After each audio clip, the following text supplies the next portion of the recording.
नमस्कार। बहुत बहुत आप सब लोगों का स्वागत है वास्तविकता चैनल के आदर्श मानव जीवन एक चर्चा में। एक सच्चे हृदय के साथ हम लोगों के मध्य आदर्श मानव जीवन से जुड़े हुए बहुत सारे पहलुओं विषयों पर एक नए नए मेहमानों के साथ आप संक्षिप्त परिचर्चा कर आप सब लोगों के मध्य साझा करने का एक छोटा सा प्रयत्न किया हूँ। तो आप सब लोगों से अपेक्षा और निवेदन है कि हमारे इस वास्तविकता चैनल को सब्सक्राइब करें, लाइक, कमेंट्स, जिससे हमारा मार्गदर्शन और उत्साहवर्धन होता रहे। आज हमारे वास्तविकता चैनल पर मुख्य अतिथि के रूप में आमंत्रित मेहमान हैं जनपद अमेठी के समाजसेवी मृदुभाषी योगदान देने के लिए जाने जाने वाले श्री रजनीश श्रीवास्तव जी, जिनको हम आप सब लोगों से रूबरू कराता हूँ। जैसा कि आज का हमारा विषय है दिनचर्या की वास्तविकता। जैसे एक वृक्ष में एक जड़ की महत्वपूर्णता होती है, उसी तरीके से मानव जीवन में दिनचर्या की महत्वपूर्णता होती है। अगर हम अपनी दिनचर्या को अपने जीवन से इधर उधर भटकाते हैं तो हम कहीं ना कहीं से कमजोर हो जाते हैं। उसी तरीके से वृक्ष में जैसे जड़ कमजोर हो जाती है तो वृक्ष भी कमजोर हो जाता है। तो उसी विषय पर आज हम अपने आमंत्रित मेहमान से रूबरू आप सब लोगों को कराते हैं। मैं हूं आपका जिगरी दोस्त प्रभात श्रीवास्तव जी। बहुत बहुत नमस्कार है और आपका आदर्श मानव जीवन एक चर्चा में बहुत बहुत स्वागत है। कैसे हैं आप? जी। तो आज हमारे इस मुख्य अतिथि के रूप में आमंत्रित हैं, तो हम जानने का प्रयास कर रहे हैं कि आज लोगों के बीच जैसा कि दिनचर्या अपनी वास्तविक जो आज से 10 साल 20 साल पहले लोगों की दिनचर्या रही है, हम सब लोग अपनी दिनचर्या से परे हटते जा रहे हैं और उससे हम अपने सामाजिक तन से, मन से, धन से, जन से कहीं ना कहीं से समस्या झेलना पड़ रहा है। तो उस पर आपका क्या कहना है और क्या विचार है? हमारे दर्शकों को आप थोड़ा सा। ऐसा है प्रभात जी कि अभी आपने कहा कि वृक्ष जी बिल्कुल सूख जाए जी तो उस प्रकार से दिनचर्या जी जैसे कहा जाता है कि हम सुधरेंगे जग सुधरेगा। बिल्कुल ठीक इसी प्रकार से दिनचर्या सुधरेगी, जीवन सुधरेगा। बिल्कुल दिनचर्या ही सुधार लेना। जिस प्रकार से पेड़ में कोई कमी आ जाए, कोई दिक्कत आ जाए, कोई कीड़े लग जाए, फल ना आए, तो हमको पत्तों का इलाज नहीं करना पड़ता, जड़ में ही दवा पानी देने से वो सुधर जाता है। उसी प्रकार से जीवन में कोई कमी आने से दिनचर्या में सुधार हो जाए। दिनचर्या अगर सुधर जाए तो जीवन सुधर सकता है। और बहुत सही है। समय को देखते हुए दिनचर्या अपनी बनाना चाहिए। दिनचर्या कभी कभी कैसे हमारी दिनचर्या घर में दूसरी तरह है। हम आप कभी ट्रेन में सफर करते हैं तो वहाँ की दिनचर्या ट्रेन के हिसाब से है। वहाँ का खाना, वहाँ का पानी, वहाँ का रहना वो घर की तरह तो नहीं हो सकता ना। हम आप यहाँ से परदेश कमाने जाते हैं तो वहाँ हमको पूरा घर थोड़ी मिलता है, एक कमरा रहता है। उस कमरे में ही हमको दिनचर्या अपनी बनाना रहता है। वही हमारा बाथरूम है, वही हमारा किचन है, वही हमारा बेडरूम है। उसमें अगर हमको नाइट ड्यूटी मिलती है तो दिन में ही हमको सोना है। जिस प्रकार से माहौल मिले उसी प्रकार से दिनचर्या सदैव बना लेना चाहिए जीवन में, जहाँ भी जैसी व्यवस्था बन जाए। इसलिए इस समय की दिनचर्या पर हम चर्चा करते हैं जो इस समय मौके पर महामारी के समय में फैली हुई है। जी बिल्कुल ये दिनचर्या, इस दिनचर्या के बारे में हम चर्चा करते हैं जो महत्वपूर्ण है। जी आज जैसे इस कोरोना वैश्विक महामारी फैली है। 22 मार्च को देश में भारत बंद का आह्वान हुआ। भारत बंद का आह्वान देखा गया सफल है। जनता तैयार है। जी बिल्कुल। जनता पूरी तरह से तैयार थी कि हम सब कुछ करने के लिए तैयार हैं कोरोना के लिए। देश के अगुआ ने देखा, उसके बाद उसने 21 दिन का लॉकडाउन 24 तारीख को घोषित कर दिया। जी बिल्कुल। 24 तारीख को लॉकडाउन घोषित हुआ। उसके बाद पूरा देश अस्त व्यस्त हो गया। सबकी समस्याएं बनी। जी बिल्कुल। बड़ी समस्या को दूर करने के लिए छोटी समस्या आती ही रहती हैं। जी बिल्कुल। बड़ी बड़ी लड़ाई में बहुत से नुकसान छोटे मोटे हो ही जाते हैं आर्थिक रूप के। उसी प्रकार से आर्थिक नुकसान हुआ देश को। आर्थिक उसमें जन जन का सहयोग रहा। बिल्कुल। वैसे भी हमारी भारतीय जन जन का सहयोग मिला। जन जन का सहयोग मिला। लोग घर में आए, घर में सबकी दिनचर्या बदल गई जो कभी सबने सोचा भी नहीं था। जो सब साल भर में 4 दिन के लिए गर्मी की छुट्टी में बच्चों के साथ रहते थे, सबको जहाँ अव्यवस्था मिली, लंबे समय तक घर में साथ रहने का मौका भी मिला। जी बिल्कुल। दुखद घटना ये रही कि बहुत से लोग बाहर फंसे रहे। जी उनकी अव्यवस्थाएं भी हुई। जी उनके लिए बहुत बड़ी समस्याएं बड़ी समस्याएं बनी, जिसमें सरकार ने आज दिनचर्या ये कहती है हमारे यहाँ दुकान खोलने का नियम है व्यवसायियों के लिए, एक दिन दुकान खुलती है, एक दिन बंद रहती है। जी। दुकान खुलने के बाद भी बताया जाता है सोशल डिस्टेंसिंग का पालन करें, जी, मास्क लगा कर आएं, ये बातें सब सही हैं। आवश्यक जो है, आवश्यक ये है कि हम उसको समझ लें कि करना क्या है, मंशा क्या है, मांग क्या है समय की। समय की मांग ये है कि मास्क लगाए रहना अलग की बात है। यदि हमें किसी सामान की ज़रूरत है, हमें थाली लेना है, प्लेट लेना है, बर्तन की दुकान पर जाएं तो हम थाली की मांग करें, थाली दिखाओ की मांग ना करें, थालियों की डिजाइन ना पसंद करें। डिजाइन हमें महामारी के बाद पसंद करना है। बिल्कुल। इस दौरान दुकान पर भीड़ न लगाएं, आवश्यकताओं की पूर्ति करें। चश्मा का उपयोग, अगर हमारी आंख कमजोर हो गई है तो चश्मा बनवाएं।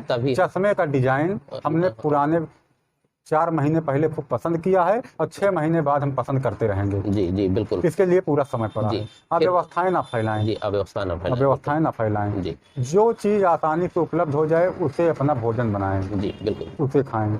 जो चीजें रोकी जा रही हैं, जिससे महामारी के अलावा छोटी मोटी बीमारियां हो सकती हैं, जिससे हमको डॉक्टर को ढूंढना पड़ सकता है, उन चीजों से परहेज करें, उन चीजों के लिए ना परेशान हो। अपनी दिनचर्या को हम अगर सुदृढ़ बना लेंगे तो हमारी ये छोटी मोटी बीमारियां जो है तो कम होती जाएंगी। जी बिल्कुल। और इसमें महामारी में जहाँ प्रत्येक नागरिक का सहयोग कर रहा है, कोई कुछ न कुछ सहयोग कर रहा है, कोई मास्क बांट रहा है, कोई सैनिटाइजर बांट रहा है, कोई राशन किट बांट रहा है, कोई किसी का सामान लाने के लिए पूछ रहा है बगल वाले से, बाजार जा रहा हूँ आपके लिए कुछ लाना हो तो बताइए।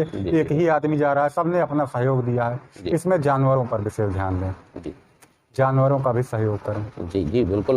बहुत जानवर हमारे आपके भरोसे ही हैं, और क्या, बिल्कुल उनके पास कोई उपचार नहीं है। और हम आप तो भारतवर्ष से जुड़े हुए हैं। भारतवर्ष में जो है महत्व जानवरों को विशेष दिया है। गाय को माता कहा गया है। जी बिल्कुल। गाय को माता कहा गया है, गाय का सम्मान कहा गया है। पहली रोटी गाय को दी जाती है, उसके बाद खाई जाती है, आखिरी कुत्ते को दी जाती है। जहाँ जानवरों का इतना सम्मान दिया, हमारी भारतीय परंपरा रही है। भारतीय परंपरा रही है। गाओ विश्वस्त मातरम। जी वाह। जी cow is mother of the whole world. जी बिल्कुल। गाय विश्व की माता है, इसको सबने स्वीकार किया है। जी बिल्कुल। और स्वीकार करें या ना करें, बहुत लोगों का तर्क ये है कि भारतवर्ष के लोग ही केवल स्वीकार करें हैं कि गाय माता है। सूर्य हमारे देश को रोशनी देता है, सूर्य से हमको ऊर्जा प्राप्त होती है। किसी एक आदमी के कहने से कि ये मेरे द्वारा टांगी गई बर्फ है, उसकी नहीं हो जाएगी, सूर्य की सत्ता नहीं खत्म हो जाएगी। गाय विश्व की माता है, धरती विश्व की माता है, गंगा हमारी माता है, भारतवर्ष के हैं। कम से कम हमें तो ये मानना ही चाहिए। जी बिल्कुल, क्योंकि हम यहाँ पर हैं। बाहर वाले कोई माने या ना माने, उससे हमको बहुत मायने। ये साधु संतों की धरती है। साधु संतों की धरती पर हम तो मानते हैं, हम रामकृष्ण की धरती का पूजन करते हैं, हम मानते हैं। विदेश वाले माने या ना माने, जी बिल्कुल। हम अपनी भारतीय संस्कृति और परंपरा को बनाए रखने के लिए हम सदैव प्रयासरत रहेंगे। और यही जब ये भगवान राम और कृष्ण की जन्मस्थली है तो हम, हमारे यहाँ गांव में भी कहावत है, लोग भी कुछ बात करते हैं कि कुछ समय में अपशगुन का हो जाना। जी जैसे भी सीरियल चल रहा था टीवी पर रामायण, जी पहले लॉकडाउन में, उसमें भी रावण युद्ध करने के लिए जाता है तो पूजा की थाली हाथ से गिर जाती है तो अपशगुन माना जाता है। उसी प्रकार से अंधविश्वासों को छोड़ दिया जाए तो कुछ अपशगुन होते हैं, हमारा मानना है। नहीं बिल्कुल बिल्कुल, हमारा अपना मानना है। इस महामारी के समय में जो है, जी एक तो तरह तरह के आंधी तूफान आना, जिसको तो आप प्राकृतिक आपदा भी कह सकते हैं, लेकिन है तो आपदा ही। और पहले क्यों नहीं आ रही है। साधु संतों की हत्या होना कोई राजनीतिक विषय नहीं है, ठीक है ना। साधु संतों की धरती है, इसको स्वीकार किया जाता है, सबने स्वीकार किया, सब मानते हैं। तो इसके लिए अगर साधु संत की धरती है तो साधु हमारे राष्ट्र की संचेतना है। प्रत्यक्ष अप्रत्यक्ष रूप से हमारी रक्षा करते हैं। ये जितनी पूजा हवन पाठ करते हैं, कोई अपने निज के लिए नहीं करते हैं, दूसरों के लिए करते हैं। जी बिल्कुल बिल्कुल बिल्कुल। जैसे कहा गया है कि वृक्ष कबहु नहीं फल भखे, नदी न संचय नीर, परमारथ के कारण साधु धरा शरीर। परमार्थ के लिए हमेशा रखते हैं। तो जब ये करते हैं तो साधु राष्ट्र की संचेतना है। और इस पर प्रहार होना ही महाप्रलय को आमंत्रण है। जी बिल्कुल बिल्कुल, सही कह रहे हैं। जब इनके ऊपर प्रहार हो रहा है तो सब महाप्रलय को आमंत्रण है। जी बिल्कुल। महाप्रलय आएगा तो कोई जरूरी नहीं है कि उसमें कुछ ही लोग जाएं। जी बिल्कुल। उसमें नुकसान तो पूरी प्रकृति का होगा, पूरी प्रकृति का होना। महाप्रलय हुआ, हमारे आपके दरवाजे पर कोई अतिक्रमण जरा सा करता है तो हम आप अतिक्रमण कर लेता है तो अतिक्रमण हटाने के लिए थाने में एप्लीकेशन देते हैं। जो छोटे वर्ग के नहीं होते हैं, बड़े लोग होते हैं, उसका सामान उठा के फेंक देते हैं, जेसीबी लगा के हटवा देते हैं। लोगों ने आक्रमण किया कुछ दिनों पहले गंगा घाट पर, गंगा जी थाने में एप्लीकेशन देने थोड़ी जाएंगे, उन्होंने आक्रमण हटा दिया। महाप्रलय आया, लोगों ने कहा पूरे उत्तराखंड में महाप्रलय हुआ, तुरंत हटा दिया, महाप्रलय हट गया महाप्रलय से। जी बिल्कुल। तो इसलिए सचेत रहने की जरूरत है। दिनचर्या में, अगर आप दिनचर्या में घर पर हैं, खाली हैं, थोड़ा अपने इष्ट को समय दीजिए। जी बिल्कुल। लोग कहते हैं सूर्योदय से पहले उठिए। यदि नहीं उठ पाए हैं आप, क्योंकि समय को देखते हुए जो आदमी 20 साल तक देर तक नहीं सोया है, आज यही तो सबसे बड़ी जो प्रकृति के साथ अपनी दिनचर्या को, आज हम अपने सूर्योदय के बाद 9 बजे 8 बजे सो के उठ रहे हैं, तब हम कहीं ना कहीं से अपने तन को, ये अपने यहाँ अपने समाज में लोग मानते तो हैं जी, करते नहीं, ठीक है ना, मानते हैं। यही तो महत्वपूर्ण विषय बना हुआ है कि हम अपनी दिनचर्या को कैसे बेहतर बनाएं और हम अपने तन को, मन को, जन को सब सफल बनाएं। अगर हमारी दिनचर्या जैसी हमारी भारतीय संस्कृति रही है, पहले बहुत ऋषि मुनियों ने ऐसा कहा भी है कि अगर हम सूर्योदय से पहले उठना नहीं पड़ेगा, हम बिल्कुल स्वस्थ रहेंगे और 100 वर्षों तक जिएंगे। अगर हम ऐसा नहीं कर पा रहे हैं तो अब भी कुछ प्रयास करें कि हम अपनी दिनचर्या को बेहतर बनाएं। करेंगे लोग, जब समय आता है तो उसी हिसाब से करने लगते हैं। लोग कर भी रहे हैं, अब देखिए लोग कर भी रहे हैं, लेकिन बहुत से कार्य तो ऐसे हैं नहीं किए जा सकते हैं। जी बिल्कुल। लोगों को घर में माहौल मिला, आखिर लोग जब अंदर ना रहे हुए थे तो सफल लॉकडाउन क्यों कहा जाता? लोग घर के अंदर रहे, अपने जीवन को प्रयास किए, जीवन को सफल बनाए। जो लोग बाहर फंसे थे वो तो परेशान थे ही, लेकिन वो भी बेचारे प्रयास किए कि हम सफल लॉकडाउन बनाए, जहाँ भी रहे दिनचर्या अपने हिसाब से बनाए। ट्रेन में सोने वाला आदमी तो 4 बजे नहीं जग पाएगा, 4 बजे नहीं जग पाएगा। फिलहाल ये बहुत अच्छा केवल इस समय आवश्यकता इस चीज की है कि लोग ये देखें कि हम कैसे कोरोना जैसी महामारी से निजात पाएं। जी। और निजात लेना है, हमको जीतना है। हमारे देश की परंपरा रही है, हमें विश्वास दिलाया जाता है कि हम जीतेंगे। हार हमारे देश में सिखाया नहीं गया है, हमारे देश में सिखाया गया है we shall overcome some day deep in my heart. हमको है विश्वास, हम होंगे कामयाब एक दिन।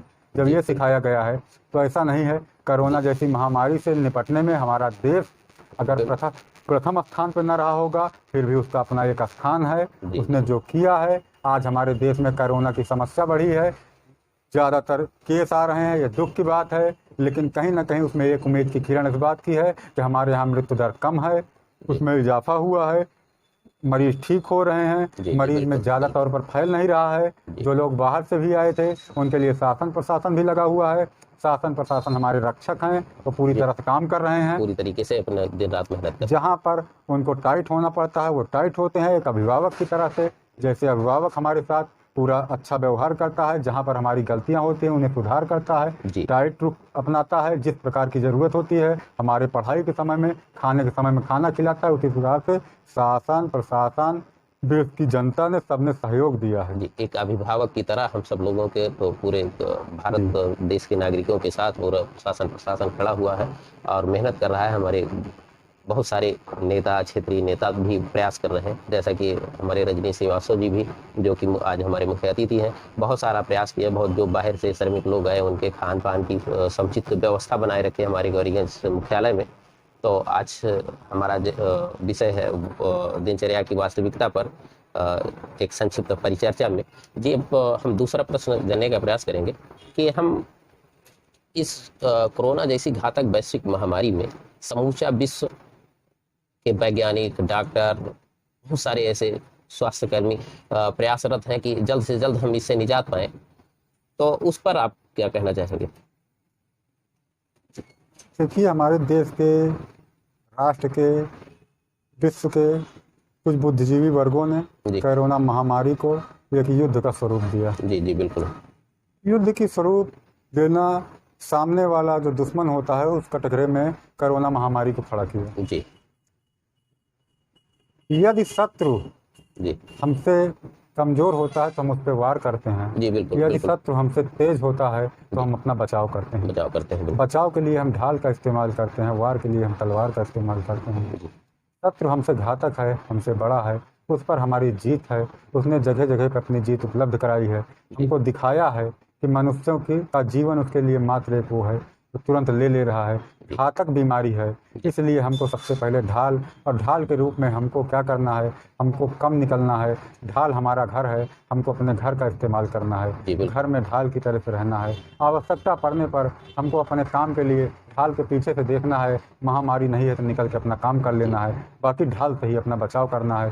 समस्त दिनचर्या में अपने घर के अंदर रहना है, आवश्यक कामों के लिए जाना है, क्योंकि हमको व्यापार भी करना है। हम कमाएंगे नहीं तो खाएंगे क्या, बचाव करके करना है। उस दौरान भी हमको ढाल का इस्तेमाल करना है। वो ढाल जो घर थी, वो ढाल को मास्क बनाना है, सैनिटाइजर बनाना है, अपनी दुकान पर बैठना है, दूरी बनाना है। लेकिन हमेशा ये ध्यान रखना है कि ढाल से ही बचाव किया जा सकता है। कोरोना महामारी पर अभी तलवार नहीं बनी है। तलवार के लिए हमारे देश के वैज्ञानिकों का शोध चल रहा है। जिस दिन तलवार बन जाएगी उस दिन हम प्रहार कर देंगे, उसमें कोई संदेह नहीं है। हम जीतेंगे, ये हमारा विश्वास है कि हम जरूर जीतेंगे। बिल्कुल बिल्कुल। अभी जैसा कि हमारे बीच आज उपस्थित मुख्य अतिथि के रूप में मंत्री श्री रजनीश श्रीवास्तव जी ने दिनचर्या की वास्तविकता पर और कोरोना जैसी घातक वैश्विक महामारी से निजात पाने के लिए अपने बेहतर विचारों को हम सब लोगों के मध्य साझा करने का प्रयास किया है। उसके लिए हम उनका बहुत बहुत आभार और बहुत बहुत धन्यवाद करते हैं। और आप सब लोगों से भी निवेदन करते हैं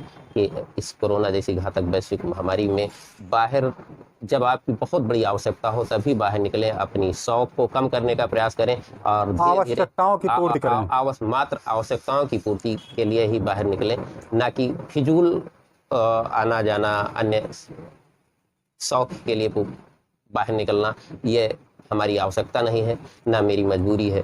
तो जो आवश्यकता हो वही उतना बाहर निकलें। इसी के साथ आप सब लोगों का आज के कार्यक्रम को समाप्त करते हुए आप सब लोगों